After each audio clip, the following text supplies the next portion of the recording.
What's going on, everybody? Thank you so much for being here. I am with one of our other amazing speakers for the Young Professional Leadership Summit, Miss Emilie Fredette. And I didn't roll my R as much as I wanted to that time, but that's all good. We're going to keep this rolling. But we are very excited to have this lineup of speakers, Emilie being one of them. And we want to be able to bring you a little bit of insight into why these speakers are going to really be so impactful for you and what you're going to get out of this event and what you could get out of your career. And if you're a business owner, your business moving forward. So Emilie, thank you so much for being here. Thanks for having me. Awesome. Happy to be here. Let's tell everybody a little bit about yourself. What's your background and how did you come to being here other than our partner, Rob, kind of challenging you a little bit? Yeah, for sure. So I'm actually from a small town just outside of Toronto called Sudbury. We're primarily in the mining business here. So most of my family grew up working in the mines.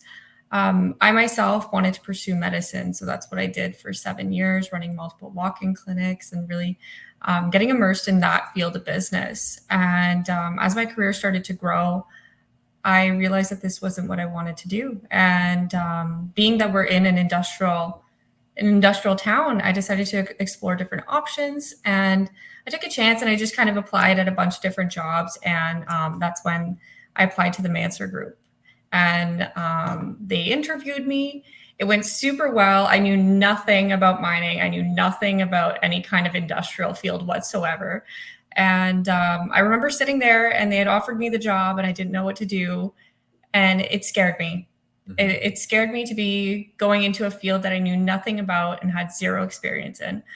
But somebody told me once, if it doesn't scare you, it's not worth doing. So I took a leap and I took the job and I absolutely love it.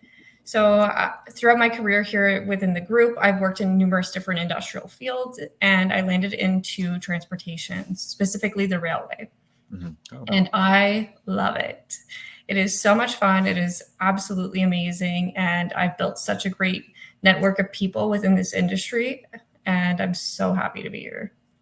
That's so cool. What would your advice be to those? Other than do things that scare you, because there's a lot of leaders who think that they need to be absolute experts in their field in order to lead, in order to be successful. What would your advice be to those stepping into a field? They have that feeling, I know nothing about this. I'm going to be successful. Where do they start? What's your advice to them? It's super scary, especially being going into a field where it's very, very specific. Something like the railway, for example. The people that work in the railway live and breathe the railway. And I know nothing about it. I remember my first day, I didn't know what a locomotive was. And I'm sitting here and they're like, okay, we've got a job we need to bid. You're going to do it. Here's the documentation. And I look at the title and it says Locomotive Overhaul Program. I'm like, what is that? So my biggest piece of advice is go talk to your people. Go talk to the experts. Ask them questions. They love to be able to share their knowledge. And if you trust them and you build good relationships with them, you will be successful.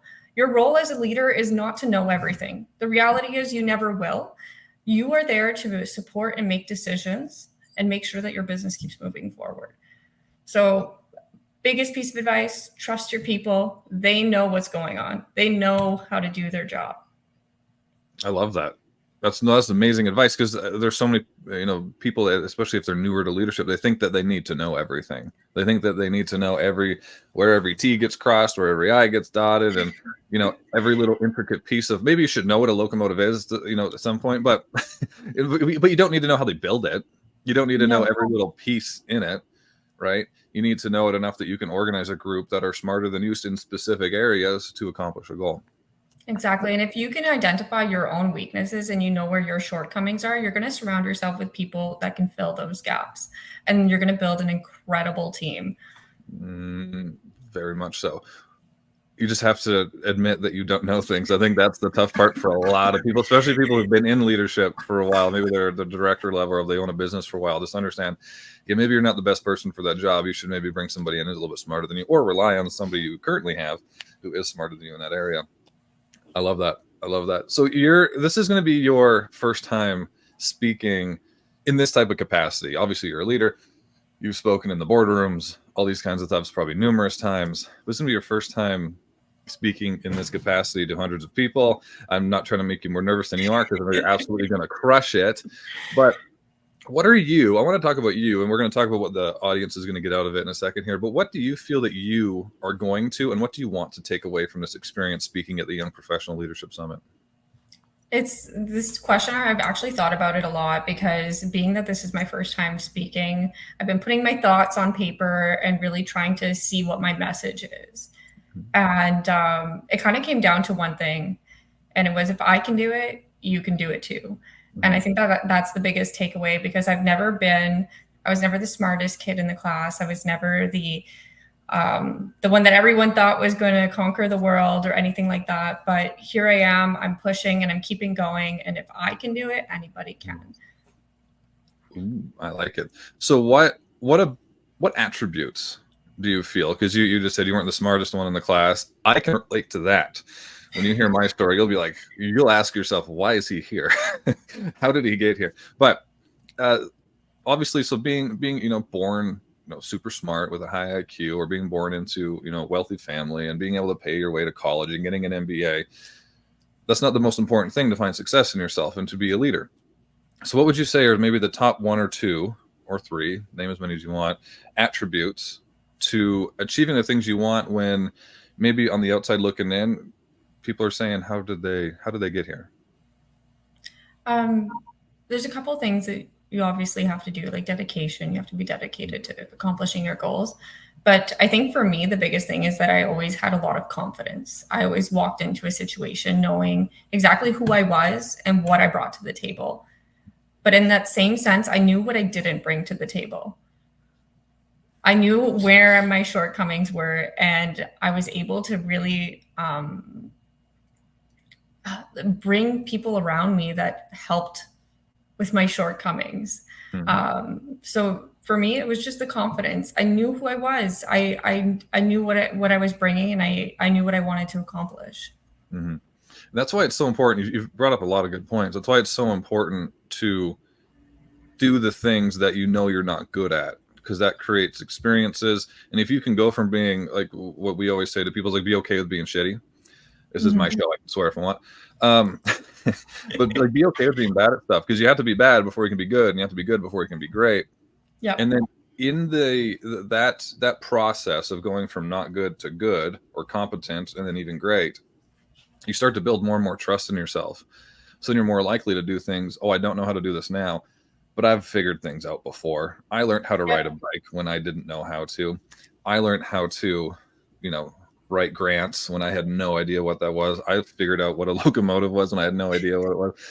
You start to build trust in yourself, and you start to build almost like a portfolio of proof that you can succeed, even though right now it doesn't seem like you could. Yeah. And as you overcome those obstacles and you start to trust yourself, you become more confident in yourself. Mm-hmm. And when you walk into the room, people notice that. And it kind of helps get you that extra mile. Yeah, 100%. Even you, in an email, you said that you're not comfortable with this stuff, and you're absolutely crushing it right now. So now going forward, you're always going to crush this type of stuff. I love it. Of course, exactly. That's amazing. So, Emilie, what would your advice be to those that are going to come to the event and they want to get the most out of it? What would your advice be to them between now and the event to get the most out of being in a room with so many experts in their field, leaders with amazing stories like yourself? I think you have to start reflecting on your own story. Start reflecting on who you are and what you're looking to get out of the event. Because if you come in and you're like, okay, I need to develop certain areas of myself. I need to start looking at certain areas in my own life that I want to change, things that I'm not exactly happy with. Mm-hmm.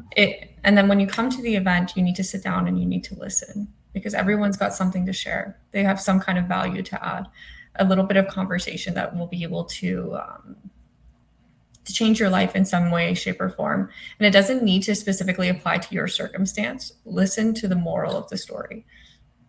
I think that'll get you there. I like it. No, that's really good advice. And that's been the biggest difference for me too, between going to events that I'm just there, and I might pick a couple nuggets out of there, and then I'm having fun. I'm just happy to be there, type of thing. Yeah. And then there's some events that I go to. The ones that I get the most out of, they're not necessarily the better events. They're the ones that I set my intentions way more clearly beforehand. I knew what I wanted to get out of it. I knew what questions I wanted to ask. I knew the type of people I wanted to network with and meet, and I almost set goals for myself intentionally. So be intentional about what you want to get out of this, because we're going to have panels. You're going to be able to speak to Emilie. You're going to be able to ask her questions.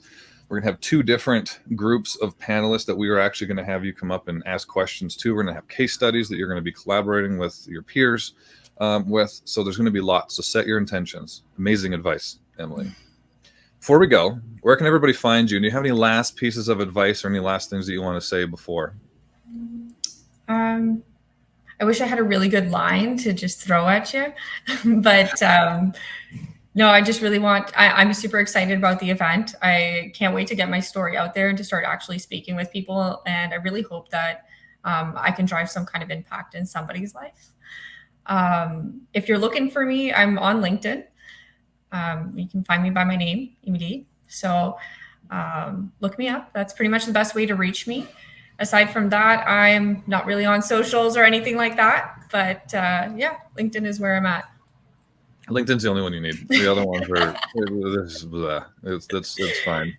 No, but thank you so much, Emilie. We are very excited to have you as part of the team that's going to influence the leaders of the future, the leaders of today. But everybody, will see you at the event. Be intentional about what you want to take out of the event. You're going to meet amazing people like Emilie and so many more. But until next time, everybody, keep chasing your next time.